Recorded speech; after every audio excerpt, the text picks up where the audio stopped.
अस्सलाम वालेकुम। आज हम चैप्टर नंबर 12 का सेकंड प्रैक्टिकल एक्सपेरिमेंट 12.2 करेंगे, जिसकी स्टेटमेंट है find the refractive index of water bye concave mirror.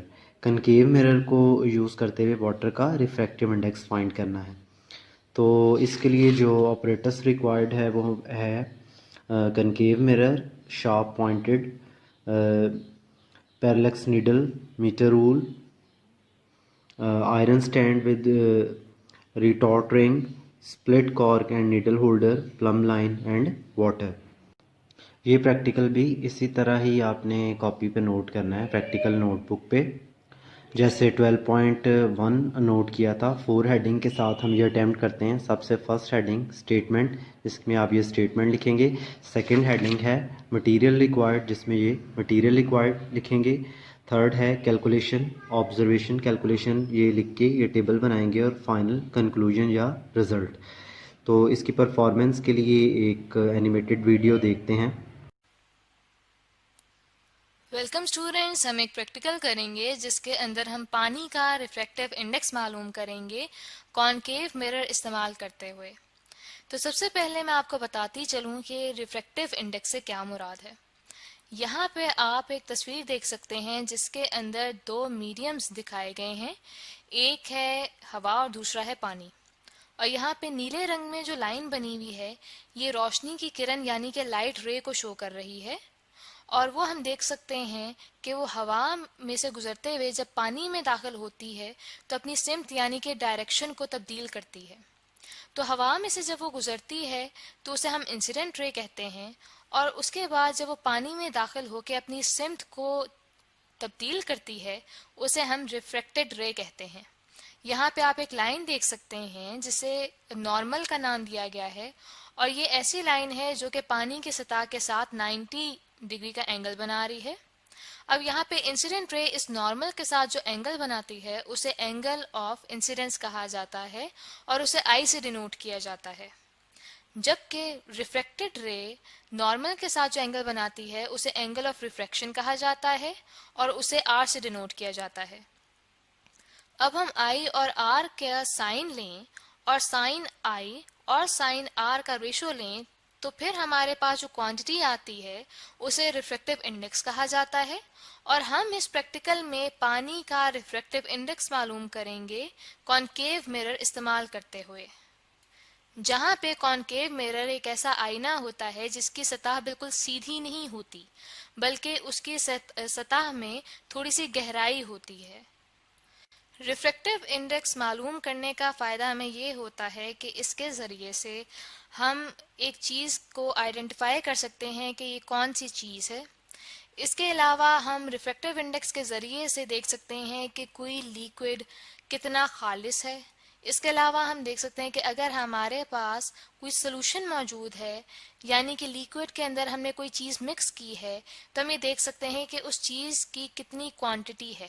मिसाल के तौर पे हमारे पास पानी है और पानी के अंदर हमने चीनी मिक्स की है तो हम ये पता चला सकते हैं कि उस चीनी की मिकदार कितनी है जो उस पानी में सॉल्व हुई है।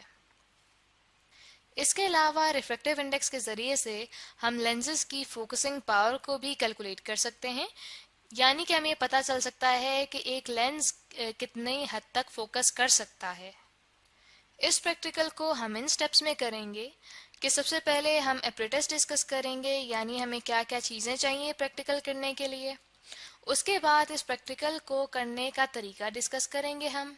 इसी दौरान में हम कुछ मेजरमेंट्स लेंगे जिनकी मदद से हम कैलकुलेशंस करेंगे, और आखिर में हम रिजल्ट में देखेंगे कि हमारे पास पानी का रिफ्रैक्टिव इंडेक्स कितना आया है।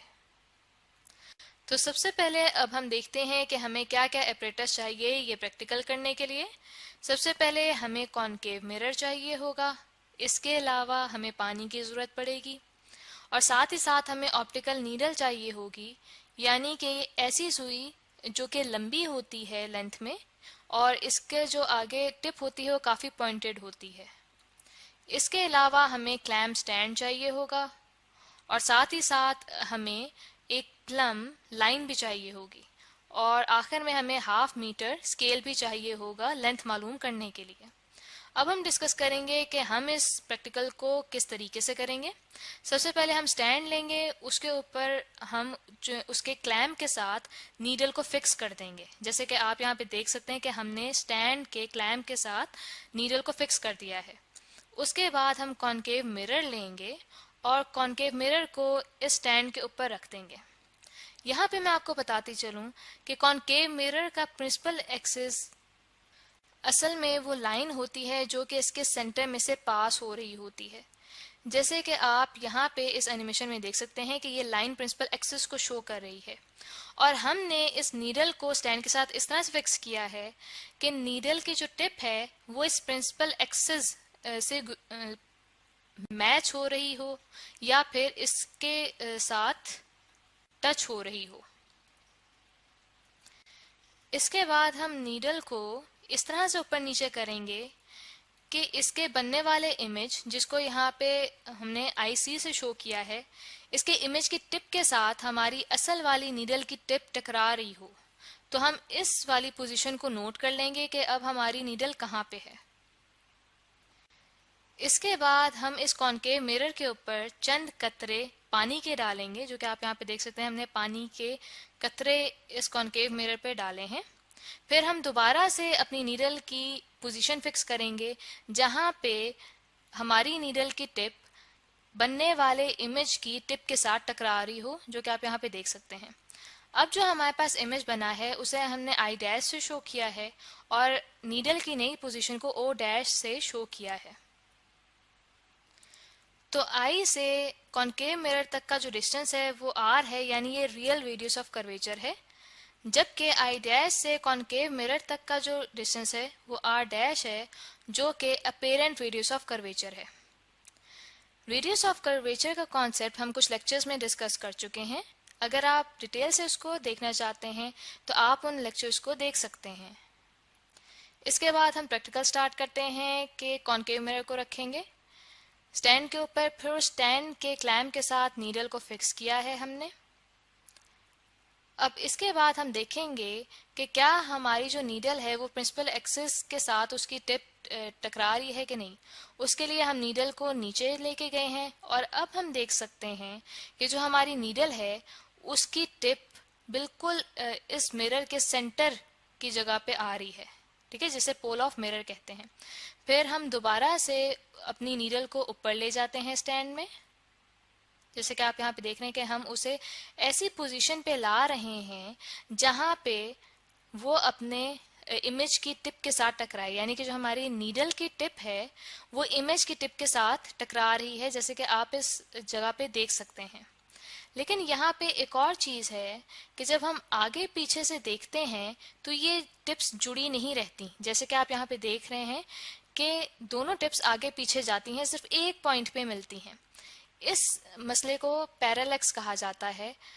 इसका मतलब है कि अभी तक हमने ऐसा पॉइंट नहीं ढूंढा जहाँ पे पैरेलैक्स रिमूव हो जाए। अब हमने दोबारा से एक पोजीशन देखी है नीडल को आगे पीछे करने से या ऊपर नीचे करने से, जिसकी मदद से हम यहाँ पे देख सकते हैं कि अब हमारे पास ऐसी पोजीशन आ गई है हमारी नीडल की जहाँ पे हमारी नीडल की टिप इमेज की टिप के साथ आगे पीछे करने से भी जुड़ी हुई है, जैसे कि आप यहाँ पे इस जगह पे देख सकते हैं। अब हम नीडल की पोजीशन नोट करेंगे कॉनकेव मिरर के लिहाज से। उसके लिए हम प्लम लाइन लेंगे। प्लम लाइन को हमने इस तरह से करके रीडिंग ली है और अब हम प्लम लाइन को मीटर रॉड के साथ रखेंगे और यहाँ पे हम देखते हैं कि हमारे पास क्या रीडिंग आ रही है मीटर रॉड में। तो हमारे पास जो रीडिंग आ रही है वो है 40 सेंटीमीटर, जो कि रियल रेडियस ऑफ कर्वेचर आया है। अब हम इस रीडिंग को अपने पास एक टेबल में नोट डाउन करेंगे, जो कि आप यहाँ पे देख सकते हैं कि हमारे पास पहला कॉलम है real radius of curvature R का। तो अब 40 सेंटीमीटर की रीडिंग हम यहाँ पे लिखते हैं। इसके बाद हम पानी के चंद कतरे कॉनकेव मिरर पे डालेंगे और ये ख्याल रखेंगे कि कॉनकेव मिरर के ऊपर हम बहुत ज़्यादा पानी ना डालें, बल्कि चंद कतरे ही पानी के डालें, जैसे कि आप यहाँ पे देख रहे हैं। इसके बाद दोबारा से हम नीडल की पोजीशन को ऊपर नीचे करेंगे और फिर देखेंगे कि उसकी टिप कहाँ पे इमेज के साथ मिल रही है। ठीक है, आप यहाँ पे देख सकते हैं कि नीडल की टिप इमेज की टिप के साथ यहाँ पे मिल रही है, लेकिन फिर वही मसला है कि हम आगे पीछे होके देखते हैं तो इनकी टिप्स जुड़ी नहीं रहती, यानी कि अभी भी पैरेलैक्स का मसला मौजूद है। हम दोबारा से इसकी पोजीशन को चेंज करते हैं, तो अब हमारे पास एक पॉइंट आया है जहाँ पे नीडल की टिप और इमेज की टिप मैच हुए हुए हैं, चाहे हम आगे से देखें या पीछे से। अब हम दोबारा से नीडल की पोजीशन नोट डाउन करेंगे कॉनकेव मिरर के लिहाज से। तो उसके लिए हम दोबारा से प्लम लाइन को इस्तेमाल करेंगे और प्लम लाइन की जो नोड है उसको हमने नीडल की तरफ रखा है और उसके साथ जो एक हैवी मैश लटका हुआ है वो कॉनकेव मिरर के साथ हमने रखा। उसके बाद फिर हमने प्लम लाइन मीटर रॉड के साथ लगाया। तो अब हम देख सकते हैं कि जो हमारे पास रीडिंग आ रही है वो आ रही है 29 सेंटीमीटर, जो कि अपेरेंट रेडियस ऑफ कर्वेचर को शो कर रही है। अब हम यही रीडिंग अपने पास टेबल में यहाँ पे लिख लेते हैं, जो कि है 29 सेंटीमीटर। अब हम इन दोनों रेडियस ऑफ कर्वेचर्स का रेशियो लेंगे, यानी कि r divided by r dash. तो हमारे पास बन जाएगा 40 डिवाइडेड बाय 29 इक्वल्स टू 1.379। इसी तरह से हम और भी रीडिंग्स लेंगे और हम यहाँ पे देख सकते हैं कि हमारे पास जो एंड रिजल्ट है वो हमारे पास है रिफ्रैक्टिव इंडेक्स। हमारे पास रिफ्रैक्टिव इंडेक्स की ये 3 वैल्यूज आई हैं, तो अब इनका सम करके डिवाइड करेंगे हम 3 से, तो हमारे पास रिफ्रैक्टिव इंडेक्स ऑफ वाटर आ जाएगा जो कि है 1.330। यानी कि ये प्रैक्टिकल करते हुए हमने पानी का रिफ्रैक्टिव इंडेक्स जो मालूम किया है उसकी वैल्यू हमारे पास आई है 1.330।